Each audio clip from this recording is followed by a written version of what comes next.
Hey guys, welcome to the NA reset video. This is going to be the first time that I'm actually talking over something in a direct way. I don't know if this is going to work. So I wanted to explain a couple things that we're doing while we're doing it, so you can see that, and you can probably hear the comments. I'm going to lower them a little bit and just talk over this. So I didn't explain too much on EU. Like I was kind of, I didn't have too much time to like after recording this, and like it was late in the night and all that, so I didn't have too much time to actually maybe think about that and do an audio comment. So what we're seeing here is one of these territory bosses. So basically you have to imagine there's, let's say, 100 territories on 4 different continents. Oh, that was stupid there, by the way, that I got hit by a tornado. I was super slow there. Super stupid. And 50 of them, like, they all reset at the same time, but 50 of them come up at European time, which is, I think, 18 UTC, and 50 of them come up at 1 UTC at NA time.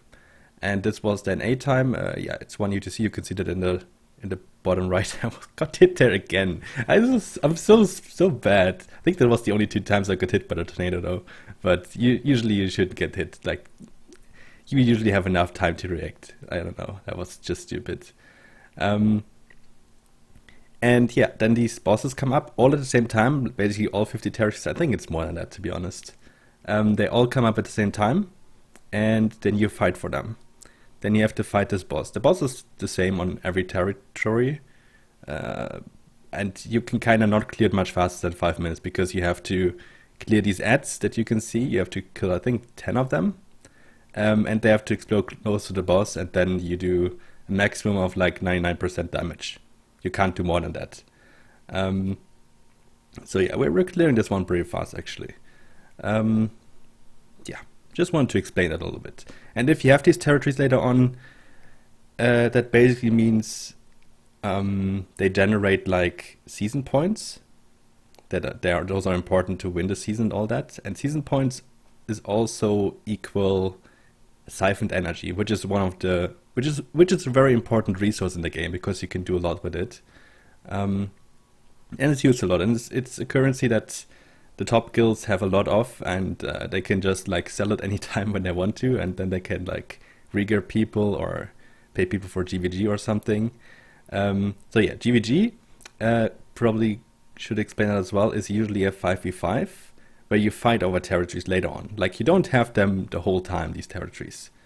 You can basically attack neighbor territories. So if we were taking this and they had like, the enemy had like a territory which is in the zone next to this, they could launch on this and start a GVG attack. Then there would be a certain time where both teams have to bring 5 people, and they're going to fight over this with like capture points, kind of like Dominion a little bit if you played that ever in League of Legends. And then they fight over this. And yeah, then the owner can change.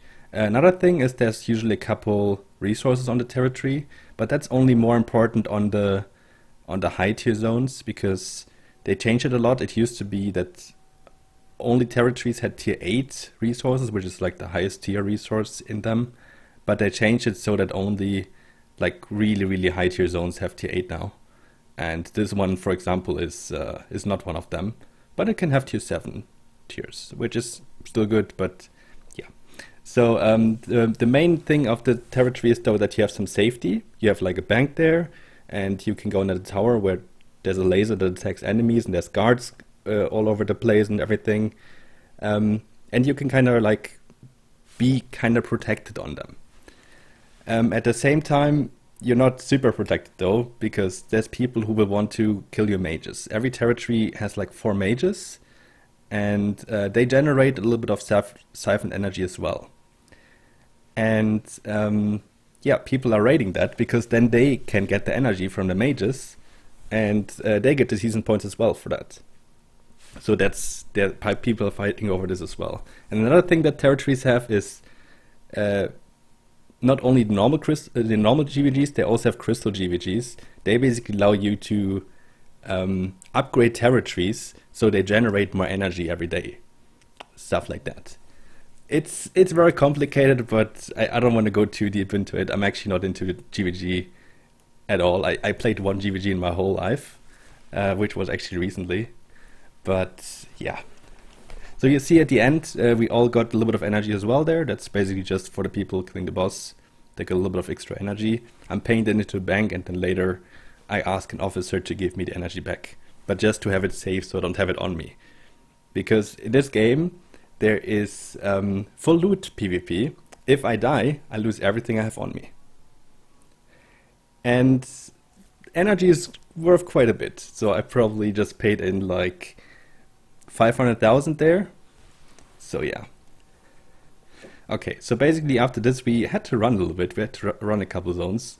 And I can probably explain a little bit about the furniture there. You see those trophy sharks?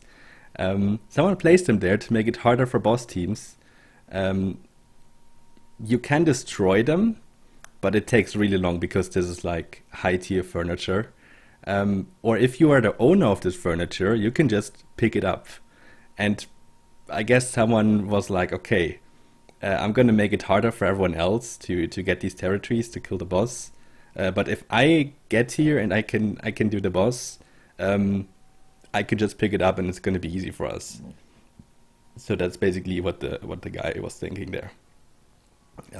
Yeah, that's basically it. So it didn't really make too much of a difference though. Like, we honestly didn't really care, since ranged people are kinda they don't have to go inside there anyway.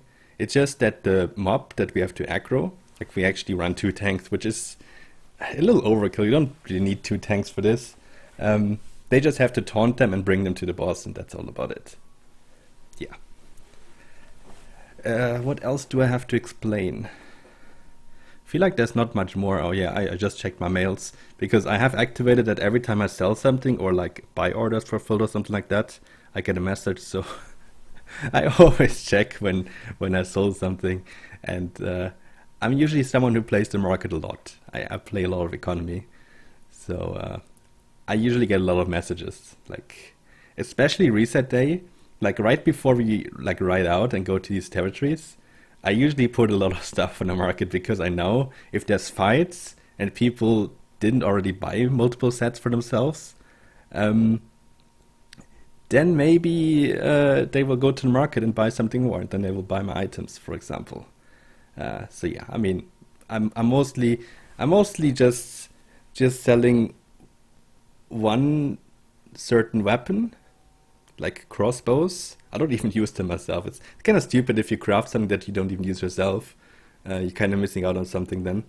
But yeah, crossbows, and on my ult I craft potions as well. I'll probably do some videos later that explain why I don't do that on one account, because that's actually important. Since there's a couple like resources you get every day that are limited on one account, and if you have like 2 or 3 accounts, and those are things that you can't really buy, right? And for those things, it's kind of good to have like at least a second account. But hey, you can have a lot of fun with just one account. It's just something that I wanted to do, because I was like, oh, this is never going to work out with just one account, what I wanted to do. Yeah. But then of course you got to pay premium for all those accounts as well, which actually you can get with in-game currency. So I've never paid a single cent for premium in this game, just always with silver. So yeah, that's pretty easy. Maybe I can explain a little bit what kind of composition we're running here. So we have 2 tanks, basically one who taunts the boss all the time, one who taunts the ad and brings it to the boss, but usually one tank can do both these jobs at the same time. Usually that's possible. Then we have me on the arcane. I'm playing arcane quite a lot. The reason why I'm playing this is, first, my main spell, is very important if we get into like a bigger fight.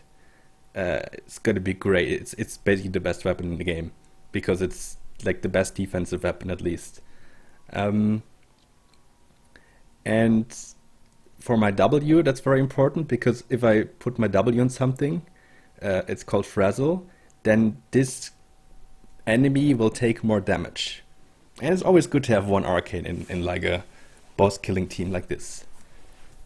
Then we have 2 bolt caster, which are you see the guys shooting there with they basically have like 2 weapons in their hands.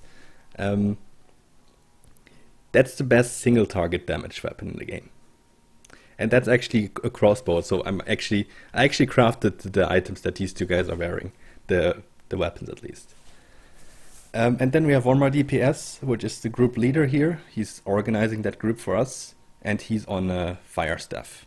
Just really good single target damage, and he has a lot of spec in this, so he does insane damage. He does really a lot of damage. And in combination with the bolt casters, who actually also have one spell that penetrates a little bit of armor, and with my frazzle, he's dealing good damage as well. Oh, and I could also explain that the tanks are both running Incubus Maze, which, if they cast that, is a small AoE, and all creatures lose 25% of their current at max HP for a couple seconds. So we just kill them in that small time frame, and they're basically going to have way less HP. And then we have 2 healers. Probably you could easily do this with 1 healer if there wasn't this tornado. The tornado you already saw, right? Usually chases someone, and in 99% of the cases it chases the healer. So you kind of have 1 healer who's running away all the time, and then it would be kind of bad with 1 healer. So here we went into another zone, and we found a boss group there from Oops, which is the enemy alliance. And yeah, we were able to at least kill off 2 of them, but we didn't want to chase because that's not really our job, and I don't know. That doesn't really help us. I'm just looting this guy, as you can see. Full loot PvP. Some things can trash. I don't know what the chance is, but there's a chance that items can trash, basically. Yeah. So yeah, I have those things. Those are basically worth like 1.5 million, what I have in my inventory only there. Not bad, not bad. Oh yeah, and there we just saw the alliance leader of Oops, and that's like, I think they get reinforcements. He usually doesn't come alone, and he's not someone doing a boss group either, because he's like their main shot caller and the alliance leader. So we were like, okay, maybe we should leave and wait for backup.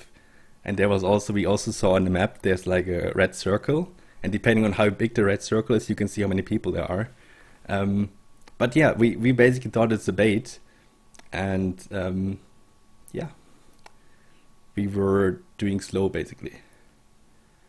We were just scouting a little bit, seeing what's gonna happen. Yeah, and we weren't sure if we should start the boss now or not. Maybe go to the other boss, but like, it was very suspicious. That's why we were not really sure what we were doing there. I'm probably just gonna mute it completely, what you hear in the background. It doesn't make too much sense since I'm talking over it the whole time. Yeah, there we got reinforcements. Purple is Alliance. I think that was made in BR, yeah. So that's our Alliance, one of our Alliance guilds. Run. I don't know.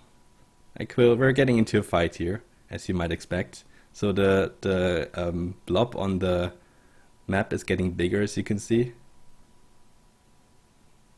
Oh yeah, and that message, that pop-up message just now, basically said that someone is attacking our city, Martlock, and the capital city of the game, which we also own, Albion, also got attacked. So actually, on the day after this, we had 2 fights in this city GVG, which is basically a 20v20, and you fight for one of the cities. There's 6 cities in the game. We own 2 of them, and they're both at the same time. But we defended both of them. Spoiler, I did not take part in any of them. I actually signed up for it, but they didn't take me for any of those. Not even for the unimportant city, which is, well, sad, but whatever. Whatever. I'm okay with this. I'm okay. There's simply some people who have a lot more experience with like GVG in general, which is a little bit different than what we're usually doing, what I usually do. And then actually the day after, which was yesterday, they like, oops, Money Guild, basically the guys that we just like scared off here and that scared us off as well. They attacked us again and we defended again. It's really good fights right now, and they're almost attacking every day right now. Today actually they didn't attack. I guess they have to maybe recover first and get rid of the anger, because they lost twice, because you bring really expensive gear to those fights and they lost like a lot of that expensive gear. And they lost the fight. And owning a city basically means that we get all the taxes that are being collected. Oh yeah, and they are getting more and more people right now. As you can see, there's more and more red names on there. One guy jumped in there. I frazzled him. And I have no DPS on my side, sadly. They were all on the east side. But there's more and more people, and now we're gonna go, I guess. Now we're gonna try to leave this. Oh, he went in this? Or what? No. Yeah, now we're gonna try to get out. That arrow was not very well done. Yeah, if I was able to, oh yeah, that was bad. There was a wind wall. With my normal Zerg gear, I would have been able to run through that because I have a night helmet, which actually does something. But yeah, here I will just die basically. There wasn't much I could do. I also wasn't able to change my spells, otherwise I might have been able to help my ally a little bit, and might have been able to actually run away, because then I have a cleanse on my W, I have a shield on my Q. But here I just try to stall time a little bit and make them waste a little bit of time on me. Most of us actually survived there. Yeah. So we didn't do that bad. But yeah, if you die, you see I'm completely naked. I spawn in the city. And because we're prepared, you can see now, I'm basically going to our guild island. Then I'm just going to re-gear and come back out again. I didn't plan to talk over everything, but hey, I guess we're doing it now, huh? Okay. So yeah, this is my chest, my bank. You see all the gear I have there, and this down there is what I'm using. So some food, some potions. And I need a mount, I guess. Yeah, there we go. That's a mount as well. Yeah, that's basically it. And then I'm going out again. And actually, they recently installed easy anti-cheat, because I don't know why. Apparently, I never had any issues with cheaters, to be honest. But that program makes a lot of people crash right now. It's a little bit annoying. So actually, right here, when I zoned in, and one of my mates also had the same problem, I crashed. So I cut that out. Oh yeah, and that's why I had to write my name again in the guild chat, because I wasn't in the party anymore because I got disconnected. But yeah, and then you go to these portals. Like there's, how many portals is there? Let's say there's 16. I don't know if it's actually 16 or if it's more or less. And you can like zone out to a certain point in the map. I was actually locked to this one because I died close to it. So I didn't really have too many options. But yeah, now I'm on my way back to them. This is actually the zone to the northeast is going to be the one where I died, and I think we're going to have a fight there. Spoiler. But yeah, I don't know about the next reset. Like, I might want to show you some like main fights, right? But the thing is, when we run around with, like, let's say we have 100 people in our Zerg and like 2 boss groups, like they're usually like super far away from us. They're not always with us. And sometimes you also have, you just like, you can imagine we are 100 people, we're really good. And if there's like 100 enemy people and they're not that good, then the fight can be over in a minute. And that's, I mean, But I can definitely not show you the comms on that, the communication. That doesn't work. So you see on the map the blob got a little bit bigger, but it's not even as big as the one was on EU reset. But the thing here is our people were pretty far away, so we were basically on our own. Like our boss group was there, I think maybe our other boss group as well, and we had our the guild Made in BR with us, which is part of our alliance. There I changed my skill, as you can see. You can just like change your skills to yeah, to be a little bit better in such a fight, because my skills were basically all mainly for killing the boss, and killing people was a little bit different. Like I want to play a little bit more like a support, and on the boss group I'm actually a DPS.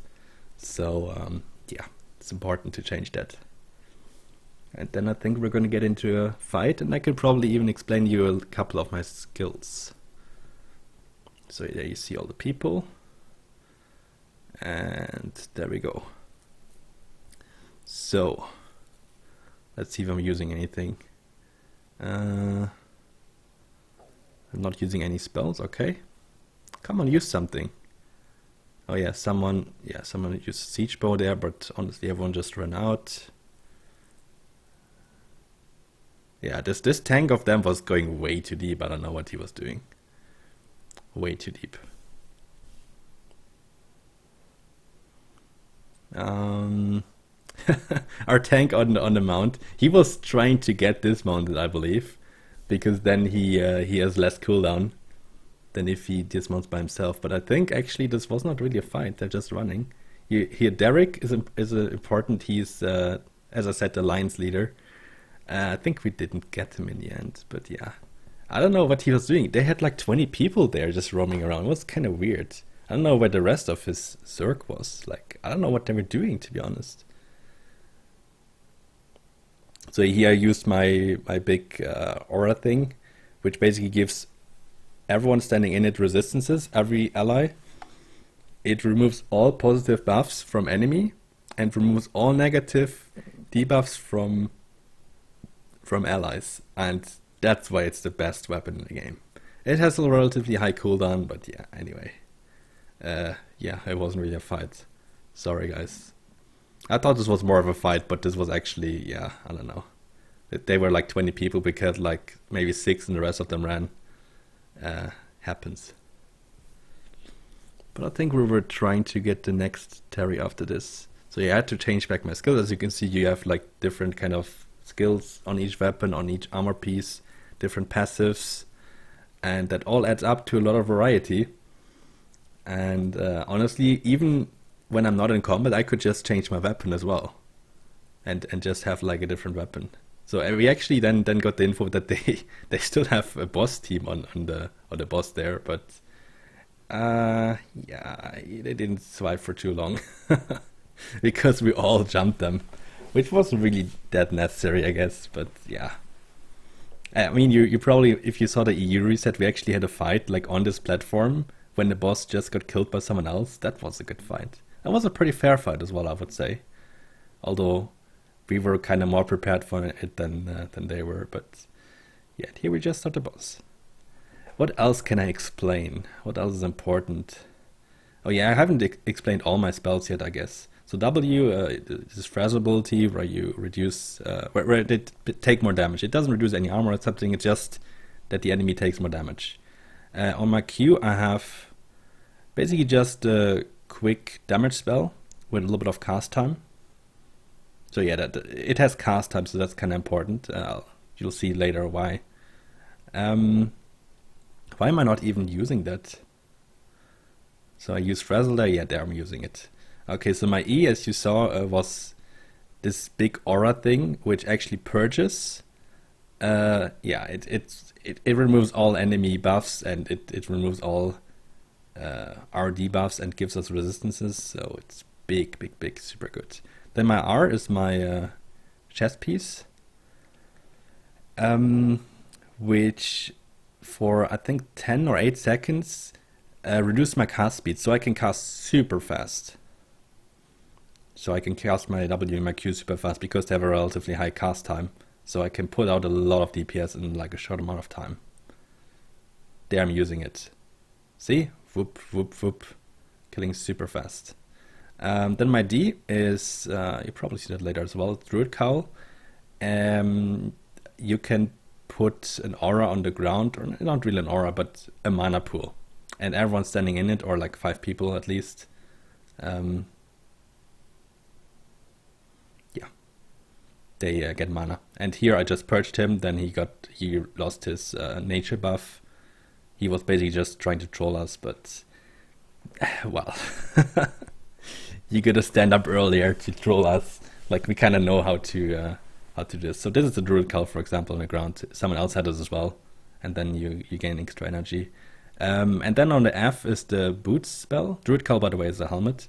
F, you have the Boots spell, which is a refreshing sprint. Is a really short sprint ability, 3 seconds, 100% bonus movement speed, which reduces cooldown slightly. And that's why we mostly use it. I usually use it just because of the E, because it has so high cooldown.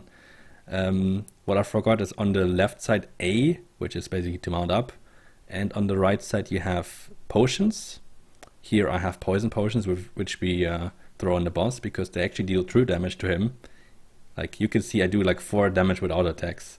That's because he has some kind of defense buff in general. So you can't really kill him that quick, and you have to kill the ads. Because the ads basically just do damage to him. And the poison pots do a little bit of true damage. So you see they do 686 per tick. That's a big difference to like my 31 on the Q spell. Yeah, so that helps a bit. And on F2 for me is the food, which is basically a buff. Usually most food things give you a buff for 30 minutes. And this one reduces cooldowns by 15%. But there's a lot of different food, a lot of different potions, and a lot of different things for like every single gear part, like for everything basically. And what else? Oh yeah, then you have the O, or Shift and O, I don't know what it is for me right now. That's overcharge. So that's something they added recently. If you have 1 siphoned energy on you, which we get a lot, for example, for killing this boss, you can overcharge your gear. And then all your gear gets plus 100 item power. The overcharge lasts 30 minutes. 100 item power basically means everything kind of scales with item power. So the damage I do with my Q and W, the amount of resistances I give with my E, yeah, I mean the other spells, the armor pieces kind of give you more tankiness and resistances and stuff like that. So that's what they do. So everything kind of scales with this item power, and then we would have 100 item power for 30 minutes. The thing though is, after these 30 minutes, there's a 30% chance that your gear trashes. So yeah, you usually only want to use it if you expect the fight to be close, and maybe you don't have the most expensive gear on you. Because yeah, if you lose that, yeah, it's gone. It's just gonna get completely trashed. It's gone from the game. So yeah, that's why I didn't plan to do that on the boss killing group, because we can't afford to lose our gear. Like if you miss, okay, if I miss my helmet, it would be probably okay. I would probably be still able to do like fights. I lose some HP, I lose some mana regen and all that. If I lose my chest piece, I lose all my armor magic resistance, and that's like, no. And if I lose my boots, then I don't have a run spell, and you always want to have a run spell. And I lose some HP as well, of course. And my weapon, obviously, yeah. So here I'm back in the city, and yeah, I'm just flexing a little bit on showing how many sets I have. I don't have any super expensive stuff, but I just have a lot of stuff. So I'm always ready to like go as DPS, go as healer, or go as a support, which is this gear that you see there, which is more like a tank armor usually that I play in main fights. But here I was a DPS, so I was running a DPS rope. Yeah. And then I basically just did an outro where I said that we're going to have an arranged fight, which we had, but, well, they had an arranged fight. We didn't have enough time to get there, actually. and it was like over in one minute, as I expected, kinda. But yeah, now I talked over the whole thing here. I hope the audio quality is fine and all that. I hope that explained a couple things. Tell me if I should do that more often, or if I should just talk while we're doing this. I don't know. Like, it's hard in Albion. I can't just explain stuff when the people are with me in the channel, right? Unless I mute myself, and then I just talk to myself all the time. So yeah. Anyway, the video is over here, so I gotta say goodbye. I hope you guys enjoyed it, and probably some little different content on Albion soon. Bye bye, guys.